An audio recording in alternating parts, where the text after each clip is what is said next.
Problem होती है, हमारे पास कैलकुलेशन की स्पीड नहीं होती। हम इन चीज़ों पे कैसे वर्क करें और अपने कैलकुलेशन को कैसे सुधारें, स्पीड कैसे बढ़ाएं, आज हम इस पे थोड़ा सा डिस्कस करते हैं। तो जैसे कैलकुलेशन का यदि हम बात करें, देखिए क्वेश्चन को हमको समझना धीरे धीरे हमको आने लगेगा, क्वेश्चन की लैंग्वेज हम समझने लगेंगे, लेकिन बात वहाँ पर आके अटकेगी कि यदि हमारा कैलकुलेशन फास्ट नहीं है तो हमें क्या देखना है दोस्तों कि कैलकुलेशन को हम किस प्रकार से स्ट्रॉन्ग करें। तो भाई कैलकुलेशन स्ट्रॉन्ग करने का सबसे आसान तरीका और सबसे अच्छा तरीका ये है कि आपको एक टारगेट बनाएं और आप कम से कम 15 डेज टारगेट आप डिसाइड करें कि मुझे 15 दिनों में अपने कैलकुलेशन को इम्प्रूव करना है। कैसे? तो आप सबसे पहले आप जाइए और आपको टेबल बिल्कुल परफेक्टली याद होना चाहिए। रैंडमली कोई भी नंबर यदि आपसे आ रहा है सामने तो आप उसका आंसर दे पाएँ, ये नहीं होना चाहिए कि आप पूरा 1 से उसे पढ़ रहे हैं। तो टेबल आपका बिल्कुल परफेक्ट होना चाहिए। पहले आप 1 से लेकर 20 तक अच्छे से कर लें, धीरे से आप उसे 25 तक ले जाएं और फिर आप उसे 30 तक।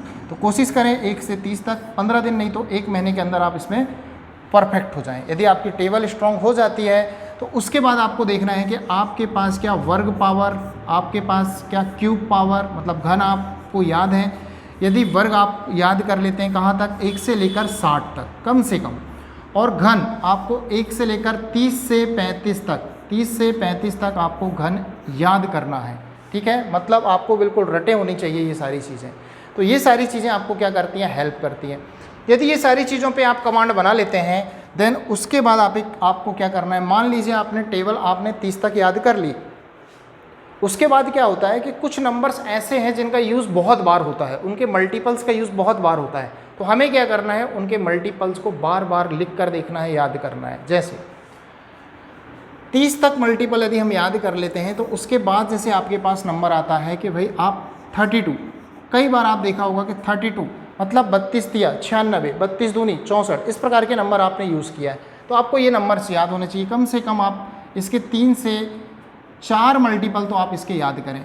देन उसके बाद आप आए 35 भी आप देखते होंगे कई बार यूज़ होता है। जैसे 35 पंचे 175, 35 चौके 140, 35 तिया आपका कितना 105। तो इस प्रकार से आपको मल्टीपल याद रखना है। तो कम से कम 5 से 6 मल्टीपल्स इसके आप याद करें। उसके बाद आता है 36, इसके भी आप देखेंगे कई बार बहुत ज़्यादा यूज़ होता है। तो यार हर बार हम गुणा करके नहीं निकालेंगे, हम इसकी वैल्यू डायरेक्ट याद कर सकते हैं, तो हम इसकी वैल्यू डायरेक्ट याद करें। 36 दूनी 72, 36 तिया 108, 36 चौके 144, 36 पंचे 180, 36 छिंग 216। मतलब कम से कम हम 5 से 6 मल्टीपल इसके भी हम पढ़ सकते हैं, याद कर सकते हैं। इसके बाद यदि हम बात करें तो 40 काफ़ी कॉमन सा आंकड़ा है। 45, आप 45 को याद करें।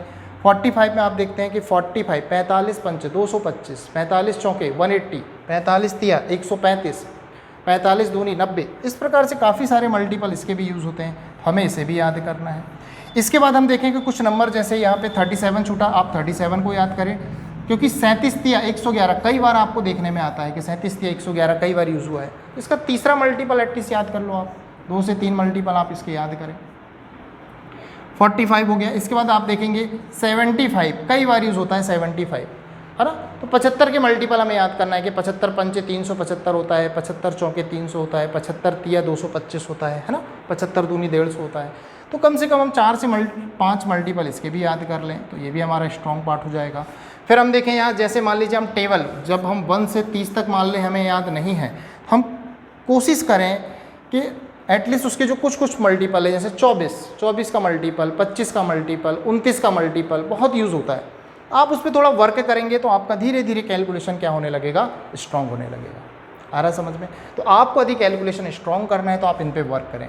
देन इसके बाद यदि इस पर हम कमांड बना लेते हैं तो इसके बाद आती हैं चीज़ें कुछ आपकी घातें। यदि आपने घातें याद कर लिया, घातें काफ़ी चीज़ें मतलब काफ़ी हद तक आपको घातों में परफेक्ट होना पड़ेगा। जैसे हम देखते हैं 2 की घात 1 से लेकर हमें कहाँ तक जाना पड़ता है भाई, 2 की घात 12, ये हमें परफेक्ट पता होना चाहिए। जैसे 2 की घात 12 होता है 4096, 4096 है ना। 2 की घात आप 11 कितना होता है 20 48, 2 की घात 10 कितना होता है 10 24। तो ये सारे आपको याद करना है। 3 की घात 1 से लेकर आपको 3 की घात 6 तक याद करें। 4 की घात 1 से आप 4 की घात 6 तक याद करें। 5 की घात 1 से आप 5 की घात 5 तक याद कर लें। 6 की घात 1 से आप 6 की घात 4 तक याद कर लें। 7 की घात 1 से आप 7 की घात 4 तक याद करें। 8 की घात 1 से 8 की घात 4 तक याद करें। 9 की घात 1 से आप 9 की घात 4 तक याद करें, है ना। इस प्रकार से एटलीस्ट हम 10 की घात 1 से 10 की घात 4 5 तक याद कर सकते हैं। ये तो हम ज़्यादा भी कर सकते हैं, है ना। 11 की घात 1 से हम 11 की घात 4 याद कर लें, और 12, तो 12 की घात 1 से 12 की घात 4 तक। तो इस प्रकार से हम इस पर भी वर्क करें और इसको भी थोड़ा सा अपना स्ट्रॉन्ग पार्ट बनाएं, तो इससे भी हमारा कैलकुलेशन काफ़ी हद तक आसान होगा आपका। देन इसके बाद क्या चीज़ें आती हैं, इसके बाद आती हैं आपकी सर्व समीकरण, एल्जेब्रिक फार्मूले, a + b whole square, a - b whole square, इस प्रकार के जो फार्मूले होते हैं आप उसे याद कर लें। तो कुछ चीज़ों पे आपको थोड़ा सा वर्क करना पड़ेगा और चीज़ों को याद करना पड़ेगा। आप खुद देखेंगे धीरे धीरे आपका कैलकुलेशन काफ़ी स्ट्रॉन्ग हो जाएगा, आपको चीज़ें काफ़ी अच्छे से जज होने लगेंगी, आप जल्दी से जल्दी उसका आंसर आने लगेंगे। धीरे धीरे मैं और भी आगे बताऊंगा, परसेंटेज में कुछ चीज़ें बताऊंगा कि हम कैसे कैलकुलेशन को आसान और कैसे उसको हम फास्ट तरीके से कर सकते हैं। ठीक है दोस्तों, चलिए, थैंक यू।